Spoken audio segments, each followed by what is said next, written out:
개학이 2주 추가 연기되면서 4월 개학이 현실화됐습니다. 12월 수능이라는 사상 초유의 상황이 벌어질 가능성이 거론되는데 대입 일정은 개학 후 협의가 이뤄질 계획입니다. 수도권에서 오늘 하루 44명이 확진 판정을 받으면서 대구, 경북 1일 확진자 수를 넘어섰습니다. 교회, PC방 등 소규모 집단 감염 차단이 관건이라는 지적입니다. 프랑스뿐 아니라 미국, 이집트에 다녀온 여행자의 확진이 잇따르고 있습니다. 정부는 아시아, 유럽권 입국자에 대한 검역 강화에 이어 모레부터는 모든 입국자에 대해 특별 검역을 실시합니다. 미 연준이 제로금리 등 공격적인 부양책을 내놨지만 뉴욕 증시가 13% 가까이 폭락했습니다. 코스피는 2.5% 하락으로 마감했고 원달러 환율은 1240원을 넘어서면서 10년 만에 최고치를 기록했습니다. 걷잡을 수 없는 코로나 확산세에 유럽연합이 30일 동안 외국인의 유럽 여행 제한을 제한했습니다. 미국 트럼프 대통령은 코로나19가 7, 8월까지 갈 수 있다며 장기화를 시사했습니다. 총선을 앞두고 이합집산이 이뤄지고 있습니다. 민주당은 친문 성향의 인사가 주축인 시민을 위하여와 비례대표용 연합 정당을 꾸립니다. 통진당의 후신인 민중당이 정치개혁 연합 참여를 선언한 데 따른 겁니다.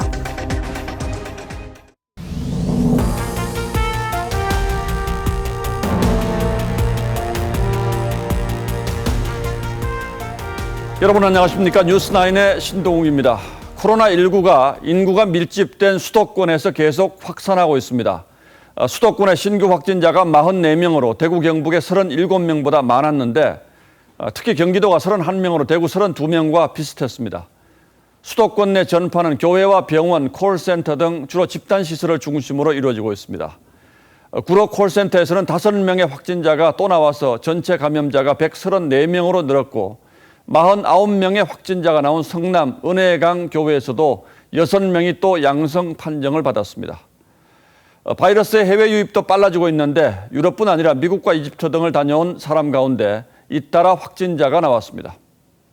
전체적인 확진자 수가 주춤해진 것은 분명합니다만 어디서 다시 뚫릴지 모르는 불안한 상황이 이어지고 있는 겁니다. 정부가 결국 전국의 유치원과 초중고교 개학을 다음 달 6일로 다시 한번 늦췄습니다. 사상 첫 4월 개학인데 이렇게 되면 수능을 포함한 모든 학사 일정에 큰 차질이 불가피합니다. 먼저 송민선 기자가 보도하겠습니다. 24명 정원의 한 초등학교 교실. 학생들이 쓰는 책상은 이렇게 서로 옆 책상과 붙어 있고 앞 책상과의 거리도 50cm밖에 떨어져 있지 않습니다. 쉬는 시간이나 급식 시간, 학생들 간 접촉도 빈번해 한 사람이라도 확진자가 나오면 학내로 빠르게 전파되고 가정과 사회로도 확산될 수 있습니다.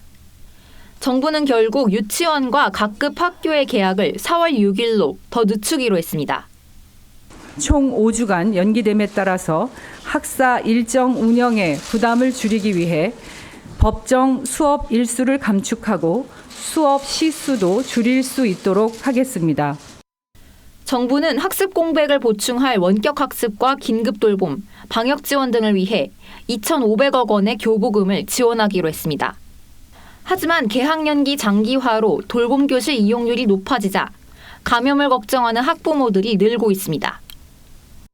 지금은 일단 아이들이 인원이 적어서 근데 인원이 많아지면 사실 그렇거든요. 저도. 그렇다고 이미 연차 휴가까지 대부분 소진한 상황이어서 더 이상 아이들을 직접 돌볼 수도 없습니다. 만 19세 이하 국내 청소년 확진자는 500명을 넘었습니다. TV조선 송민선입니다. 이렇게 한 달 이상 개학이 늦어지면 모든 학사 일정이 연쇄적으로 무너지고 어쩌면 수능까지 연기될지 모르는 상황이 되었습니다. 당장 밀린 수업은 어떻게 보충해야 할지 또 중간고사는 어떻게 되는 건지 특히 고3 수험생들의 속이 타들어가고 있습니다. 신은석 기자가 취재했습니다. 한 고등학교의 자습실. 예비 고3들이 앉아 공부를 하고 있지만 마음은 불안합니다. 여름방학이 줄어드는 건 불가피하잖아요. 자소서 첨삭 같은 거 할 때 유용하게 사용되는데 그 기간이 줄어드니까 특히 내신에 반영되는 중간고사가 걱정입니다. 한 번으로 줄이면 그 한 번으로 이 등급이 결정되기 때문에 부담스러울 것 같다고 생각합니다. 수업 시간이 빠듯하다 보니 중간고사를 치를지 말지, 수행평가로 대체할지 학교의 고민도 깊습니다. 수행 평가로 평가를 하라는 얘기가 한번 권고가 내려온 적이 있었는데요. 변별력을 갖추기가 상당히 어려워요. 개학 연기 장기화로 학습 공백이 커지자 계층 간, 재수생과 재학생 간 격차는 더 벌어질 거란 우려도 나옵니다. 비싼 과외거나 이런 거는 다 지금 수업을 하고 있기 때문에 재수생들은 지금 다 배운 내용인데 수시를 준비하기에도 불리합니다. 학생부 기록 사항에 대한 어떤 그 활동 자체가 지금 올스톱된 상태이고 중간고사는 있는지 없는지조차도 불투명, 총체적인 혼란 상황이죠. 수험생과 학부모의 대혼란 속에 교육부는 수능 등 대입 일정을 31일에 발표할 수 있을지조차 다음 주 말에야 가늠할 수 있다는 설명입니다. TV조선 신선입니다. 더 큰 걱정은 코로나19의 해외 유입 가능성입니다. 처음에는 중국과 동남아가 그리고 다음에는 유럽이 큰 걱정거리로 등장하더니 오늘은 처음으로 미국발 감염 사례가 확인됐습니다. 이 밖에도 아랍에미리트와 이집트, 태국 등을 다녀온 뒤에 확진 판정을 받은 사례가 늘어나면서 해외 유입 경로가 갈수록 다양해지는 양상입니다.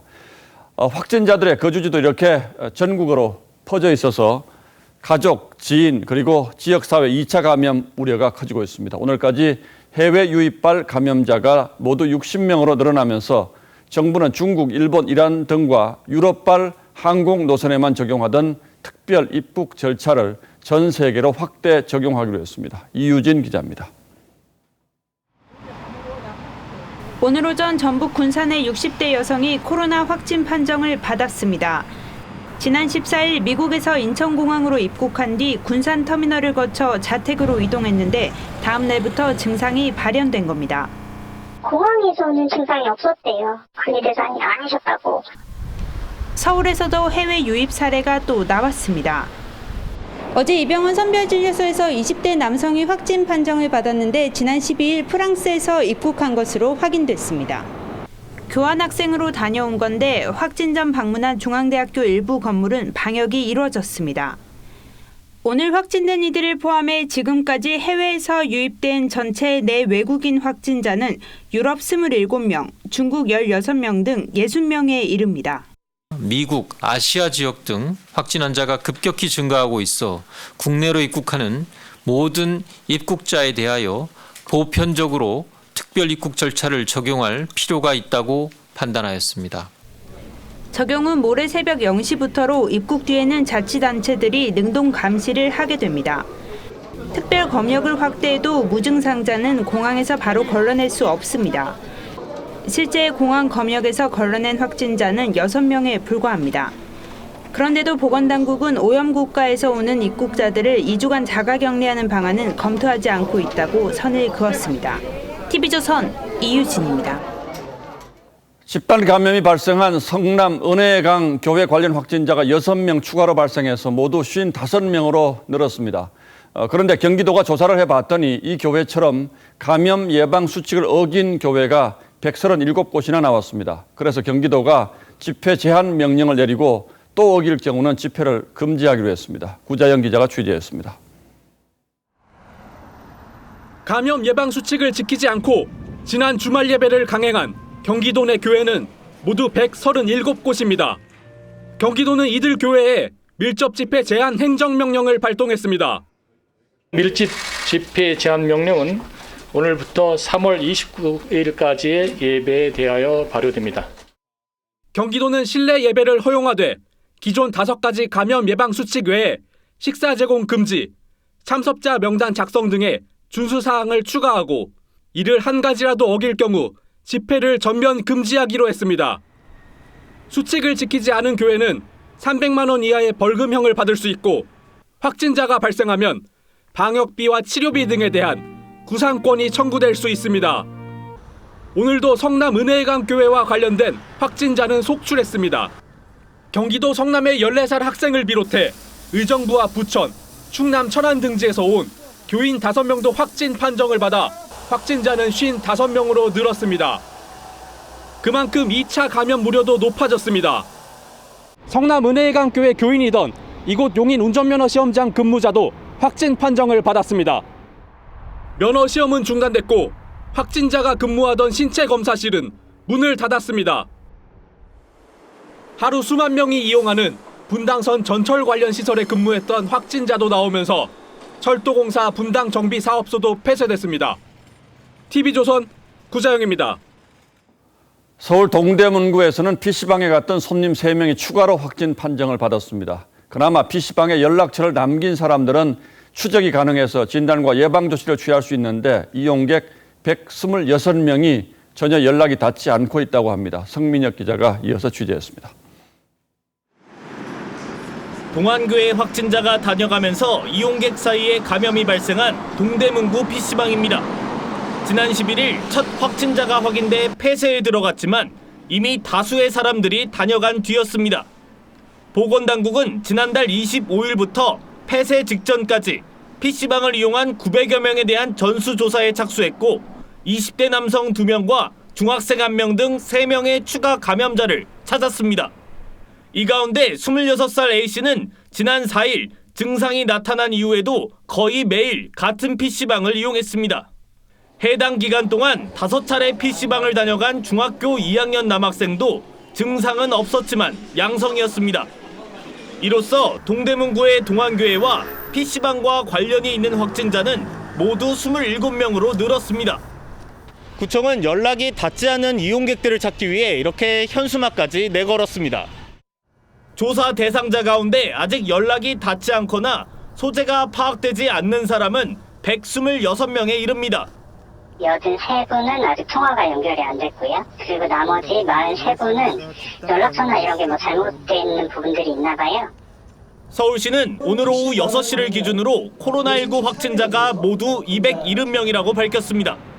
TV조선 성민혁입니다.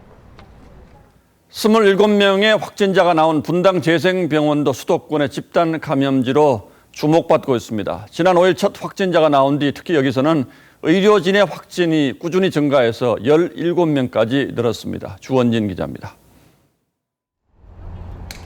분당 재생병원 앞 선별진료소입니다.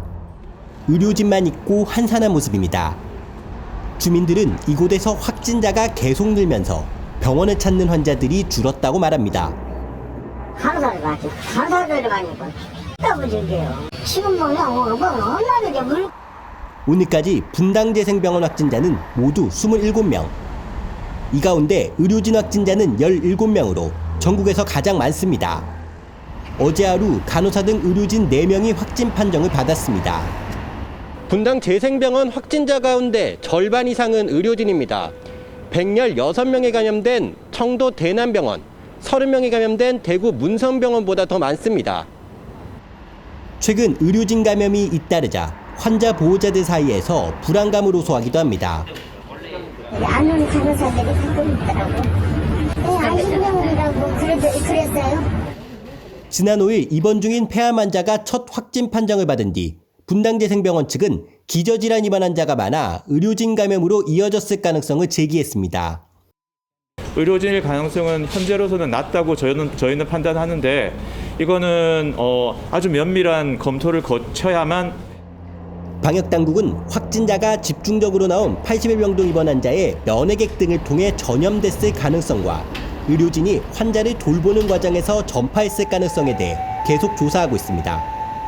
TV조선 주원진입니다. 지금부터는 수도권에서 빈발하고 있는 교회 집단 감염 문제를 좀 따져보도록 하겠습니다. 종교의 자유는 어떤 이유에서도 함부로 훼손할 수 없는 자유민주주의 국가의 핵심적인 가치인 것은 분명하죠. 그러나 지금과 같이 전염병이 창궐하는 상황에서는 국민의 안전이 먼저인지 종교활동의 자유가 먼저인지 가치 충돌이 일어날 수밖에 없습니다. 그래서 오늘은 어떻게 하는 게 좋은지 이 문제를 생각해 보도록 하겠습니다. 자, 강동 기자. 예. 이 문제를 이론적으로 접근하는 것은 뭐 어려울 것 같으니까 일단 외국에서는 어떻게 하는지부터 좀 살펴보죠. 예, 현재 코로나19가 퍼지고 있는 유럽의 경우를 좀 살펴보겠습니다. 자, 독일은요, 모든 종교시설 운영을 금지했습니다. 이 교회와 유대교 회당 그리고 이슬람 사원 운영은 물론 예배 같은 모임도 절대 할 수 없는 긴급 조치를 내렸습니다. 이 확진자와 사망자 수가 가장 많은 이탈리아 역시 이 종교 예식을 일절 금지시켰습니다. 프랑스도 국민들의 실내외 모임을 모두 불허하면서 사실상 종교 집회나 행사를 금지시켰죠. 그리스와 터키, 스위스 등 다른 유럽 국가들도 이 집단 예배를 금지시키는 조치들을 취하고 있습니다. 뭐 나라마다 조금씩 표현이 다르긴 합니다만 전염병 확산을 막기 위해서 매우 단호한 조치를 취하고 있는 건 분명하군요. 맞습니다. 자, 그런데 우리는 그렇게 하지 않고 있는 이유가 뭡니까?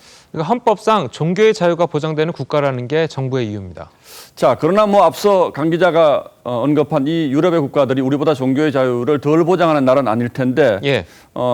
거기서 그렇게 강한 조치를 취할 수 있는 어떤 뭐 근거가 있습니까? 예, 근거는 있습니다. 이 독일 같은 경우는요, 감염병 예방법에 근거한 긴급 조치법에 따라서 이 국민의 기본권을 제한하는 것이고요. 이 프랑스와 이탈리아는 헌법에서 이 법률로 규정한 내용을 근거로 이 종교 모임을 금지하고 있습니다. 자, 다른 국가들 역시 이 국가 위기 상황에서는 국가가 개인의 자유를 제한할 수 있다는 규정에 이 근거를 하고 있습니다. 우리나라는 그런 규정이 없습니까? 물론 있습니다. 우리나라 역시 이 감염병 예방법의 제49조를 보면 이 집회를 금지시킬 수 있다는 조항이 분명히 있습니다. 자, 다만 정부는 교회 예배 등을 강제로 금지시키게 되면 이 종교계로부터 종교의 박해라는 반발을 사고 이 정부와 종교계가 충돌할 우려가 있기 때문에 이 정부가 직접 나서기보다는 지자체의 판단에 맡기는 것 같습니다. 들어보시죠. 종교의 자유가 헌법에서 보장된 그 국민의 기본적인 권리이기 때문에 이러한 조치를 강제적으로 실행하는 데에 대해서는 보다 면밀한 그런 검토와 예, 뭐 저도 종교를 갖고 있긴 합니다만 전염병 확산 같은 비상 상황에서 집단 예배를 금지하자, 이것을 꼭 종교의 자유를 침해하는 걸로 해석할 필요는 없을 것 같습니다. 예. 오히려 종교의 자유를 도와주기 위한 것일 수도 있죠. 예. 예, 강동원 기자 잘 들었습니다.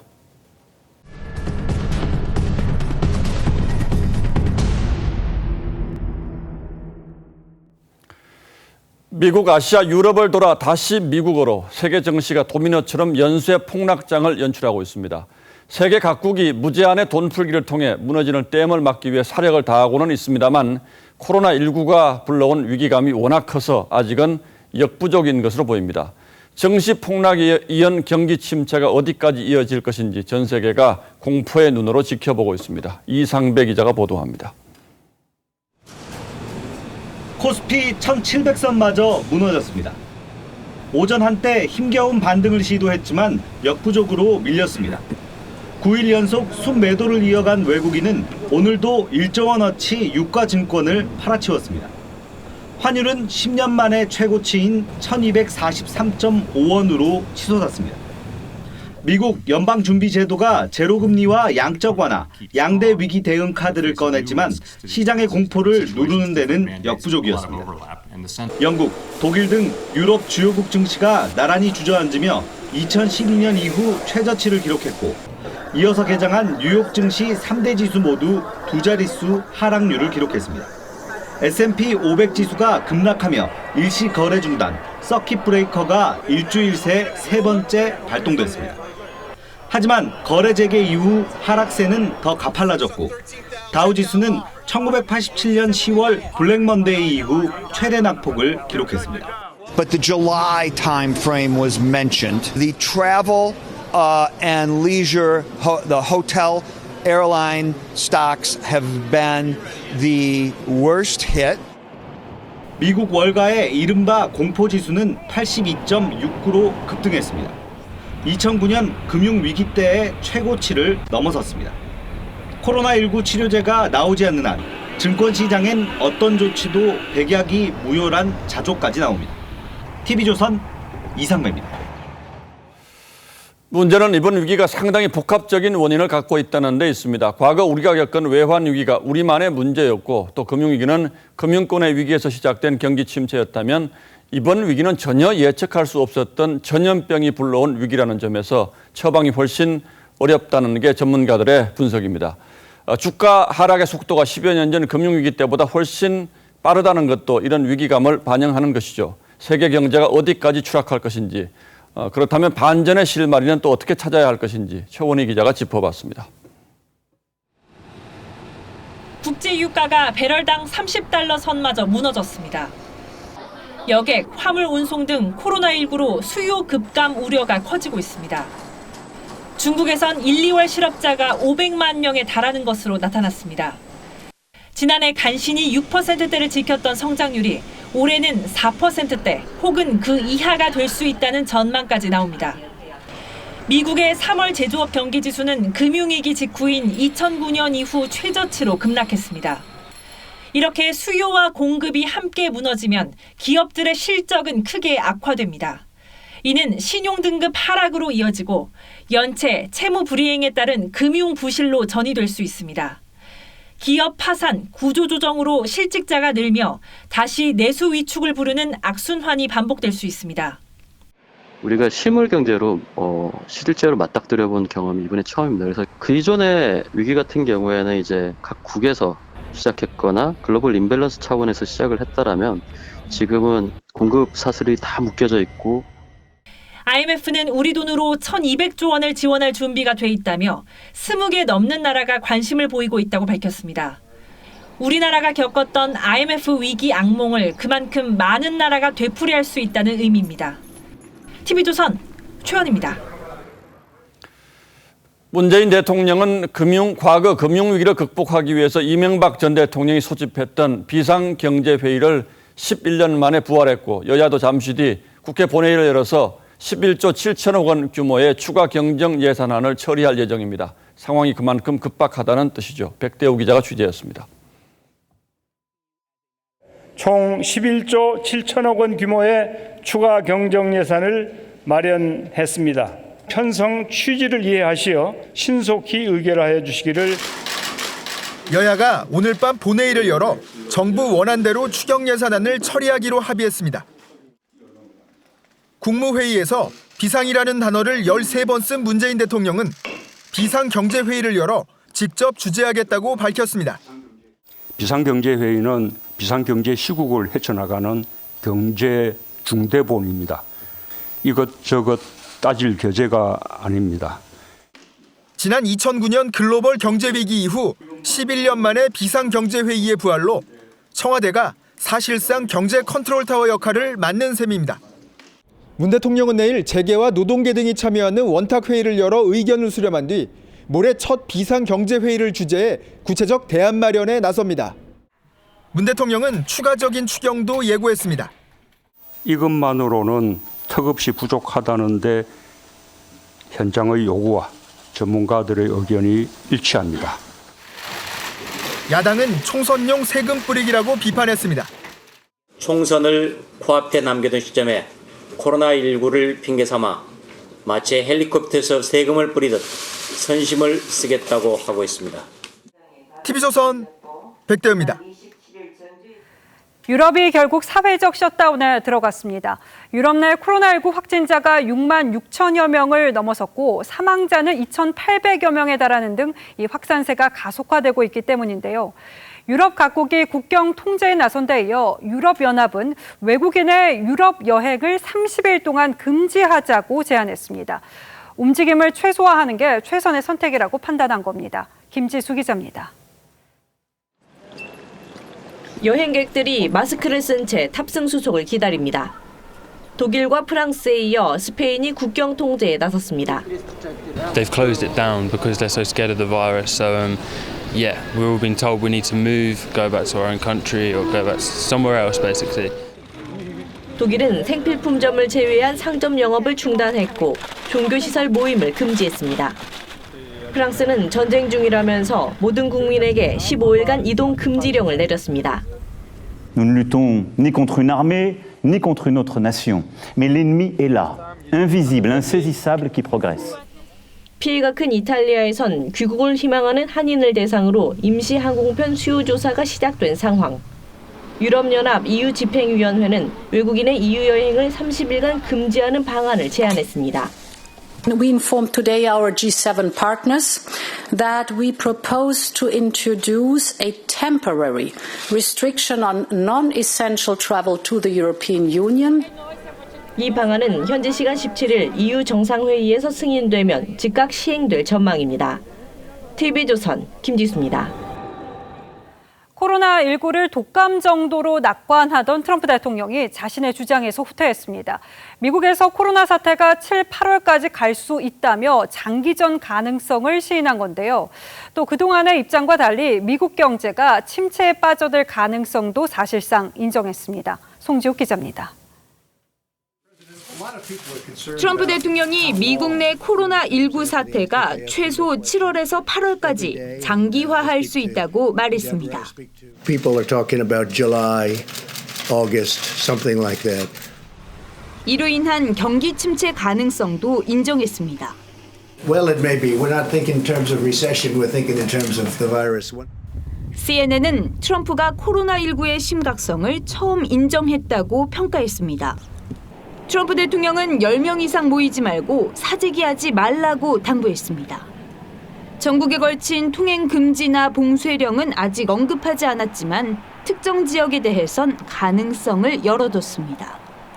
미국은 확진자가 4,600명이 넘고 사망자도 85명으로 늘었습니다. I've never ever seen this before and people are losing their minds. 수도 워싱턴과 뉴욕 등은 식당과 술집 영업 중단 조치를 잇따라 내놓고 있습니다. Don't really know when we're going to open. It could be weeks, months, we don't really know. 뉴욕의 상징 자유의 여신상도 운영을 무기한 중단키로 했습니다. 5월로 예정된 미국의 대입 수능 시험 SAT도 일정을 미루기로 했습니다.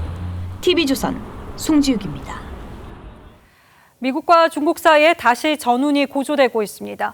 이 무역 전쟁에 이어서 코로나 책임 공방으로 신경전을 거듭하고 있는 건데 중국이 미군의 코로나 전파설까지 제기하자 미국은 얼토당토하는 음모론과 여론전을 중단하라고 경고했습니다. 미중 코로나 전쟁에 오늘의 포커스를 마쳤습니다. 베이징에서 워싱턴으로 건 전화. 양재치 정치국원이 중국은 전 세계 코로나 방역에 공헌했고 시간을 벌어줬다. 이런 중국의 이름을 더럽힌 미국은 중국에 반격당할 것이라고 16일 경고했습니다. 수화기 건너편의 폼페이오 미 국무장관은 중국이 기이한 소문을 퍼뜨린다고 항의한 것으로 알려집니다. 미중 언쟁의 도화선은 이 영상이었습니다. The United States dying for what appears to be influenza when in fact it could be the coronavirus. Some cases have been actually diagnosed that way in the United States today. 자오리젠 중국 외교부 대변인이 이 영상을 SNS에 올리며 미군이 우한에 바이러스를 퍼뜨렸을 가능성을 제기했습니다. 지난해 9월 우한에서 열린 세계 군인 체육대회에 미군이 참가한 사실을 근거로 댔습니다. 화춘잉 외교부 대변인도 가세해 미국 독감의 일부는 코로나19라고 주장했죠. 미 국무부는 즉각 주미 중국 대사를 초치해 이딴 음모론에 항의했습니다. 동시에 코로나19란 표현 대신 coronavirus from Wuhan itself. The lack of accountability coming from China. 트럼프 대통령도 오늘 SNS에 중국 바이러스라고 못 박았죠.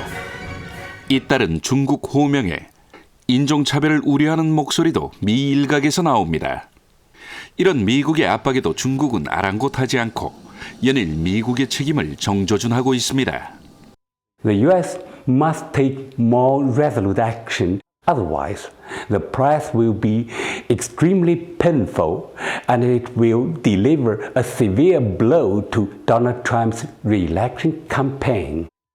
반면 중국 내에서는 시진핑 주석을 코로나 사태의 가장 큰 책임자에서 영웅으로 역전시키려는 여론전이 한창이죠. 시 주석이 영웅이 되려면 누군가는 악당이 돼야 하는 법이겠죠. 중국식 전통 어떤 병법 책략으로 말하자면은 승전과 패전 이런 걸 떠나서 혼전으로 들어가는, 그러니까 이제 싸움의 양상을 굉장히 복잡하게 미국을 끌어들여 갖고 하는 게 어차피 중국 입장에선 더 수월한 방법이겠죠. 이렇게 코로나 사태로 또다시 싸우는 미중 틈바구니에 한국이 놓여 있습니다. 미국과의 동맹 관계고 또 중국을 포기할 수도 없기 때문에 우리의 선택의 여지가 거의 없죠. 대국들의 전염병 책임 공방으로 우리에게 엉뚱한 불똥이 튈까 걱정이 앞섭니다. 뉴스라인 포커스였습니다. 코로나19 장기화 국면이 지속되면서 전해업계 세균에 민감한 시기를 보내고 있죠. 그래서 우리도 모르는 사이 이 생활 속에서 세균 번식이 얼마나 이루어지고 있는지 실험해봤습니다. 너도 나도 만지작하는 식당 수저통은 세균 번식 속도나 범위가 상상을 초월하는 수준이었습니다. 그렇다면 공용 물품을 통해서 코로나19가 확산될 가능성은 없는 건지 소비자 탐사대 황민지 기자가 실험해봤습니다.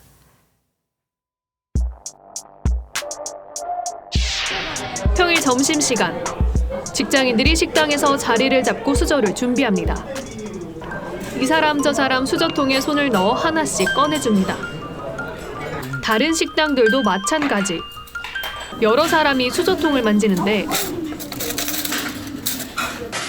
집었던 젓가락을 다시 넣고 코푼 손으로 컵을 만지기도 합니다.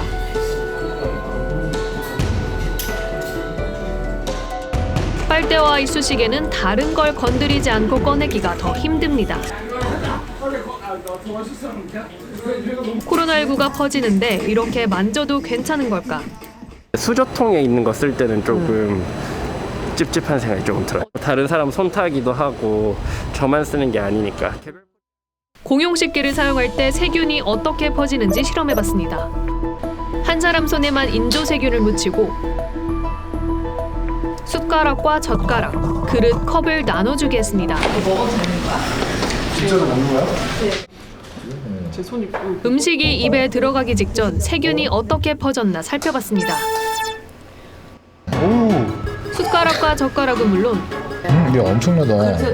입에 닿는 물컵과 냅킨, 식탁보에도 묻어있고 이미 다른 사람 손에까지 세균이 옮겨졌습니다. 바이러스를 나한테만 옮겼네. 제 손에 인조 바이러스를 묻히고 공용 식기를 5초 동안 만졌을 뿐인데 테이블 전반에 바이러스가 퍼졌습니다. 한 번에 한 개만 잡기 힘든 이쑤시개와 빨대도 바이러스가 쉽게 묻습니다.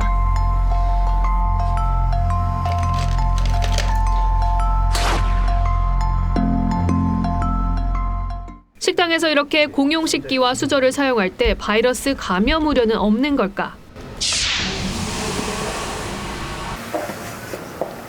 코로나19 바이러스는 금속이나 유리, 플라스틱 등 딱딱한 표면에서는 3일에서 9일까지 살아남을 수 있다는 연구 결과가 잇따릅니다. 따라서 수저나 식기 등을 통해 바이러스가 감염될 가능성도 배제하기 힘듭니다. 건조한 표면 같은 데서 오래 사는 거예요. 손에다 기침해서 만지면 그런 식으로 묻어서 있을 수 있다는 얘기니까. 이 때문에 음식점은 수저와 이쑤시개, 빨대 등은 개별 포장을 하고 컵 등 식기도 각자 처리하는 게 좋다고 전문가들은 말합니다. 언제든지 이제 뭐 식당에 가서 뭘 만졌다거나 이러면은 눈, 코, 입을 만지면 안 됩니다. 이미 일부 식당에서는 수저를 따로 제공하는 곳도 있습니다. 이처럼 미리 준비한 수저를 한 명씩 개별적으로 제공하면 코로나19 확산 방지에도 도움이 될 수 있습니다. 소비자 탐사대 황민지입니다. 개학이 4월 초로 또 연기되면서 부모님들 이 학습 공백에 대한 우려 많으실 텐데요. 경북의 한 중학교에서는 신입생을 맞는 1학년 담임교사들이 제자 가정을 직접 방문해서 교과서를 전달하고 또 공부 방법을 알려주고 있습니다. 강석 기자가 동행했습니다. 교사들이 과목별로 쌓인 교과서를 각각 봉투에 담습니다. 선생님 총 14권이어야 합니다. 초등학교를 갓 졸업한 중1 신입생을 맞이하는 담임 교사들입니다. 선생님들은 일일이 포장한 교과서를 들고 1학년 학생 114명에게 직접 찾아갑니다. 좁은 시골길을 10km 정도 달려 40분 만에 제자를 처음 만납니다. 드디어 만났네, 그치? 안녕하세요. 감염 걱정에 서로 마스크를 쓴 채 혼자 하는 공부법도 알려줍니다. 그다음에 쌤이 링크 걸어준 거에 거기에 들어가면 다 강의 들을 수 있으니까 그거. 코로나라는 위험성을 가지고도 이렇게 해서 그 위험을 뚫고도 이렇게 학생들 제자들을 위해서 이렇게 나오시고 이렇게 학생들 직접 만나고 이런 가정 방문은 개학 연기로 신입생 제자들의 학습 공백을 걱정하던 교사들이 짜낸 아이디어입니다. 다 졸업한 아이들이다 보니까 그 온라인 강의 자체를 되게 익숙하지 못한 거예요. 선생님들하고 이제 고민을 하다가 경북교육청은 택배나 드라이브스루 등 교과서 전달 방법을 확대할 방침입니다. 택배를 원하시면 택배를 보내드리고 차를 타고 오시면 우리가 차에 계시고 책을 드리는 방법. 유례 없는 4월 개학 사태에 새 학기를 준비하는 교사들의 움직임도 분주해지고 있습니다. TV조선 강석입니다. 점심 때 만나요.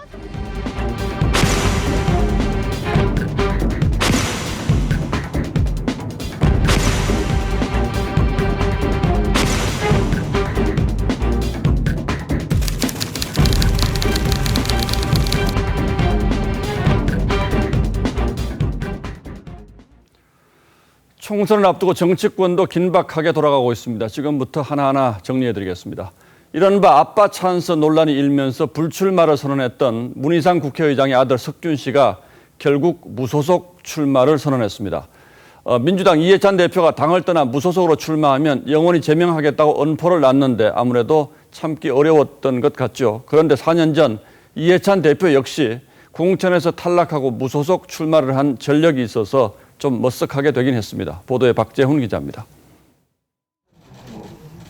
문석균 씨가 불출마 선언 53일 만인 오늘 무소속 출마로 선회했습니다. 정치인의 길을 가지 않겠다고 거듭거듭 다짐했지만 결국 피할 수 없는 숙명이란 것을 깨달았습니다. 앞서 민주당 지도부는 아빠 찬스 논란이 커지자 문 씨에게 불출마를 권유했습니다. 문 씨가 출마를 선언한 경기 의정부 갑은 문희상 국회의장이 육선을 한 지역입니다. 그 다음 임기에 바로 그 자녀가 같은 정당의 공천을 받아 출마하는 것은 국민 정서상 납득하기 어렵다. 전날 이해찬 대표는 무소속 출마 시 영구 제명시키겠다고 했습니다. 공천을 받지 못해서 탈당하여 무소속으로 출마할 경우 영구 제명하겠습니다. 하지만 이 대표도 지난 20대 총선에서 컷오프되자 부당한 결정에 굴복하지 않는다며 무소속 출마를 강행했습니다. 문 씨 역시 영입 인재인 소방관 출신 오영환 후보 공천을 폭거라고 비판했습니다. 문 의장이 이끌어온 당 조직은 석균 씨가 흡수하는 분위기입니다. 무소속 출마는 총선 때마다 반복되는 각 당의 골칫거리입니다. 야당 역시 영남 등 텃밭에서 무소속 출마 선언이 이어지고 있어 이번 총선에 큰 변수가 될 전망입니다. TV조선 박재훈입니다. 지난 2014년 이석기 내란 음모 사건으로 강제 해산됐던 통합진보당 잘 기억하실 겁니다. 그 통진당 출신들이 주축인 당이 지금의 민중당인데 이 민중당이 민주당이 사실상 주도하는 비례연합정당 참여를 선언했습니다. 이렇게 되자 민주당이 또 부담스러웠는지 그럼 우리가 나가겠다고 나섰습니다. 대체 이게 무슨 소동인지 설명하는 제가 이렇게 힘든데 유권자들의 선택은 얼마나 더 어렵겠습니까? 조덕현 기자의 설명을 자세히 들어보시기 바랍니다. 정치개혁연합으로부터 합류 요청을 받은 6개 정당 중 한 곳인 민중당이 오늘 참여를 결정했습니다. 민주당이 주도하는 것이 틀린 건 아니에요. 기득권을 내려놓고 후순위 7석이 명확하게 그러자 민주당은 비례연합정당과 결별하고 다른 비례연합 플랫폼인 시민을 위하여 참여로 방향을 틀었습니다. 급진적인 민중당과는 함께하기 어렵다는 게 이유입니다. 아주 극좌 정당이나 뭐 이런 데를 같이 하자고 할 수는 없는 것 아닙니까? 그러니까 어느 정도 이 정책 연대가 가능한 새 플랫폼인 시민을 위하여에는 조국 전 장관을 옹호했던 인사들이 다수 참여하고 있습니다. 민주당의 갑작스런 입장 변화에 정치개혁연합 관계자는 위성정당을 준비해왔다는 본심을 드러낸 것이라고 반발했습니다. 정의당은 꼼수가 배신으로 배신이 상투잡기 난장판으로 정치 수준을 바닥까지 끌어내리고 있다고 맹비난했습니다. 민주당이 갈아탄 새로운 플랫폼 비례정당에는 원내 의석을 가진 정당이 없어 사실상 독자 창당과 다를 바 없다는 비판을 피하기 어려울 걸로 보입니다. TV조선 조덕현입니다. 그런데 범여권이 만든 비례정당으로는 앞서 말씀드린 민주당 주도의 정당 말고 손혜원 의원과 정봉주 전 의원이 주도하는 열린민주당이라는 곳도 있습니다. 조국 전 장관 아들에게 허위 인턴 확인서를 발급한 혐의로 기소된 최강욱 전 청와대 공직기강 비서관이 이 열린민주당에 오늘 비례대표를 신청한 것으로 저희 취재 결과 확인됐습니다. 갑작스럽게 청와대를 떠난 이유가 결국 여기에 있었다고 봐야 할 것 같습니다. 김복원 기자의 단독 보도입니다. 조국 전 법무부 장관 자녀 입시 비리에 연루된 혐의로 기소된 최강욱 전 비서관이 열린민주당 공천관리위원회에 비례대표 신청서를 제출한 것으로 확인됐습니다. 다만 최 전 비서관은 열린민주당 측에 공식 합류 발표는 오는 20일까지 기다려달라고 전달한 것으로 알려졌습니다. 열린민주당 관계자는 문재인 대통령의 지시로 움직이는 것처럼 보일까 봐 합류 시점을 최대한 늦춰달라는 취지라고 설명했습니다. 최강욱 어떻게 됐어? 주진영 어떻게 됐어? 이 얘기를 여러분들이 원하시는데 여러분들이 희망을 가질 수 있는 길을 제가 만들어가고 있습니다. 열린민주당은 국민 경선을 통해 비례대표 후보자 순번을 정하는데 경선 일정은 최 전 비서관이 공식 합류한 뒤에 진행하는 것으로 가닥을 잡았습니다. 당 내에선 손 위원장이 최 전 비서관과 주진영 전 대표를 밀어주려고 공천 일정까지 두 사람에게 맞추고 있다는 반발이 터져나옵니다. 진중권 전 교수는 최강욱은 이미 기소된 상태인데 의원으로 만들기 위해 어떤 꼼수를 부릴지 지켜보자고 했습니다. 앞서 청와대 관계자는 최 전 비서관이 총선 불출마 뜻을 전해왔다고 했습니다. 최 전 비서관은 연락이 닿지 않았습니다. TV조선 김보건입니다. 청와대 울산시장 선거 개입 의혹을 제기했던 김기현 전 울산시장이 미래통합당 경선에서 현역 박맹우 의원을 꺾고 4선에 도전하게 됐습니다. 미래통합당의 부산, 울산, 경남 지역 경선 결과는 이채림 기자가 정리했습니다. 전직 울산시장 간 경선에서 김기현 전 울산시장이 박맹우 의원을 제쳤습니다. 청와대 울산시장 선거 개입 의혹 사건으로 기소된 황운하 전 울산경찰청장은 대전 중구에서 민주당 공천을 받은 상황입니다. 부산 해운대갑 현역 하태경 의원, 부산 진구을 이현승 의원도 경선을 통해 본선 진출을 확정지었습니다. 김무성 의원의 지역구인 부산 중구 영도구엔 김영호 위원장의 측근인 황보승희 전 부산시의원이 경선에서 승리했습니다. 경남 거창 합천은 현역 강석진 의원이 무소속 출마하는 김태호 전 경남지사와 겨루게 됐고, 경남 창원시 마산 회원구는 윤한홍 의원, 경남 양산을은 나동현 전 양산시장이 경선에서 승리했습니다. 형제 공천자도 나왔습니다. 울산 울주군 경선에서 승리한 서범수 전 울산지방경찰청장은 부산 진구갑 공천자인 서병수 전 부산시장의 동생입니다. 통합당은 어제 사천 논란으로 공천이 취소된 서울 강남을 공천을 모레까지 매듭 짓고 TK 지역 경선 결과를 목요일에 발표할 예정입니다. TV조선 이채림입니다.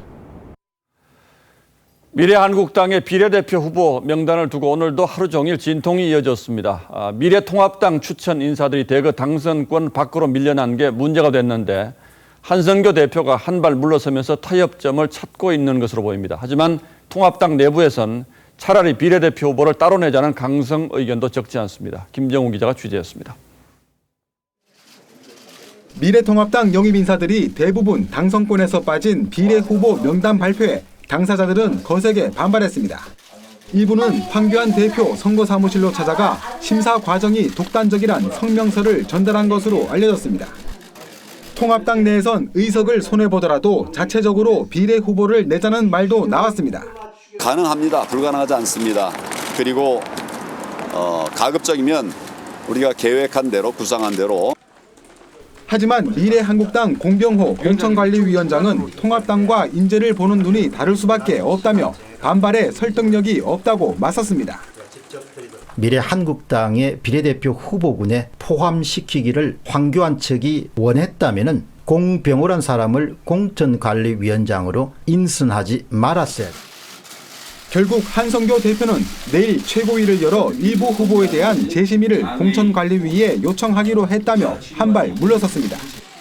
일부 후보를 교체하는 선에서 봉합하겠다는 건데 황 대표 측에선 서너 명 교체 수준으로 마무리되면 지분 다툼으로 오해받을 수 있다며 전면 재검토를 요구하는 기류도 있습니다. 한편 비례 5번으로 추천된 김정현 변호사는 변호사 경력이 1년도 채 되지 않아 자격 논란이 일었습니다. TV조선 김종호입니다.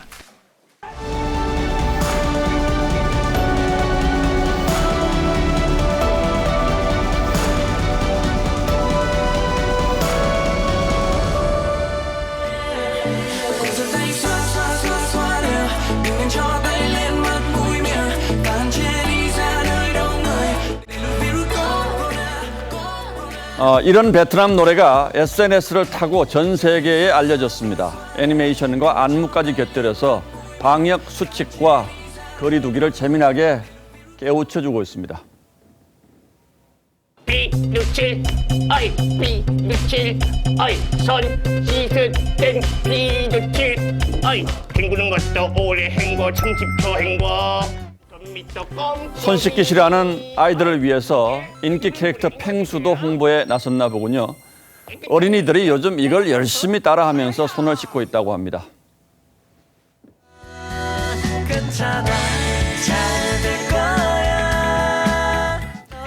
18명의 가수가 부른 응원의 노래도 나왔습니다. 그런데 녹음실에 모인 게 아니라 각자 집과 작업실에서 노래를 부르는 영상을 찍어서 이렇게 모은 거라고 합니다. 방방 프로젝트라는 이름으로 거리 두기를 솔선한 거죠.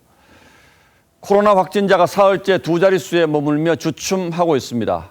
방심은 절대 금물입니다만 여기까지 온 길만 돌아봐도 누구보다 국민들의 절제와 인내가 두드러집니다. 자신도 자신이지만 행여 가족과 이웃, 직장과 지역에 누를 끼치지는 않을까 하루하루 살얼음판 걷듯 하는 그 마음이 빛납니다. 대구 경북 지역의 확진자가 수도권보다 적어진 것도 자발적으로 외부 교류를 삼가고 이웃을 더 생각하는 시민, 도민들의 덕분입니다. 장담하건대 우리만큼 불편을 감내하며 지킬 것 잘 지키는 국민도 세계에 다시 없을 겁니다. 그런 노력과 희생에 찬물을 끼얹고 수도권 집단 감염의 걱정을 키우는 사례도 그러나 잇따르고 있습니다. 서울 콜센터에 이어 성남 교외에서 확진자가 무더기로 발생했습니다. 당국과 교계의 자제 권고를 듣지 않은 탓이었습니다. 거리 두기와 격리의 기원은 다름 아닌 성경에 있습니다. 악성 피부병으로부터 개인과 공동체를 지키기 위해서 혼자 살되 진영 밖에서 지낼지라라고 했죠. 이웃사랑과 배려는 기독교 정신의 요체가 아니겠습니까? 지금 온 국민이 하루빨리 이 악몽에서 벗어나기를 간절히 바라고 있습니다. 그럴수록 기본 중에 기본, 생활 수칙이 중요합니다. 그런데 방역 주무장관인 보건복지부 장관이 국민 앞에 나와 기침 수칙을 어기는 모습은 아무래도 보기가 좀 불편합니다. 국민 개개인에서부터 시작한다는 점을 참고하시어 보다 높은 경각심을 가져주실 것을 당부드립니다.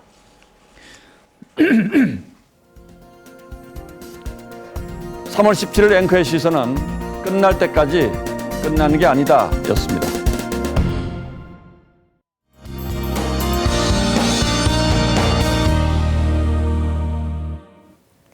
내일 출근길에는 안개가 자욱하겠습니다. 교통안전에 각별히 신경 쓰셔야겠는데요.